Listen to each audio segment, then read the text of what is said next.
एक घंटे की कीमत। सुरेश की एक सुंदर पत्नी और 5 साल का एक प्यारा सा बेटा है। सुरेश रोज़ अपने काम की वजह से घर देर आता है। ज़्यादातर जब वह घर आता है तो थका हुआ या परेशान होता है। इससे उसके घर वाले भी काफ़ी परेशान रहते हैं। लेकिन क्या करें, प्राइवेट जॉब तो ऐसी ही होती है, देर तक काम करना पड़ता है। एक दिन सुरेश अपने काम से थका हुआ घर पहुंचा और आते ही सोफे पर लेट गया। तभी उसका 5 साल का बेटा उसके पास आया और बोला, पापा आज आप जल्दी आ गए, मेरे साथ खेलोगे? सुरेश बहुत थका हुआ था। उसने साफ मना कर दिया और अपने बेटे को जाकर सोने को कहा। बेटे ने जिद करते हुए कहा, पापा मेरे साथ ड्राइंग करो ना।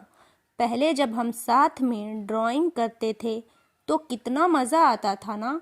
इस बार सुरेश ने उसे डांट कर कमरे में भेज दिया। लेकिन कुछ देर बाद सुरेश अपने बेटे के कमरे में गया। उसका बेटा रो रहा था। सुरेश ने अपने बेटे के सर पर हाथ फेरते हुए कहा कि बेटा मैं थक गया हूँ, इसलिए गुस्से में डांट दिया। I am sorry.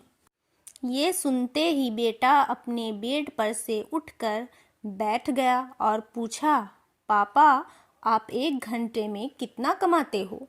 सुरेश ने कहा कि मैं 1 घंटे में 1000 रुपया कमा लेता हूँ। कुछ देर बातें करते करते बेटे को नींद आ गई और वह सो गया। अगले दिन सुरेश को काम से आने में काफ़ी देर हो गई। जब सुरेश घर पहुंचा तो देखा उसका बेटा अभी तक जाग रहा है। सुरेश के घर पहुंचते ही उसके बेटे ने कहा, पापा मुझे 500 रुपये दो ना। सुरेश ने फिर डांट दिया और कहा कि तुम्हारे फालतू के खर्चों के लिए मेरे पास पैसे नहीं हैं। ज़रूर तुमने कोई खिलौना देखा होगा और वो लेने की सोच रहे हो। बेटे ने कहा, पापा प्लीज़ मुझे 500 दे दो। सुरेश ने कहा, जाओ सो जाओ और कल स्कूल के लिए उठना है। बेचारा बेटा रोते हुए अंदर चला गया।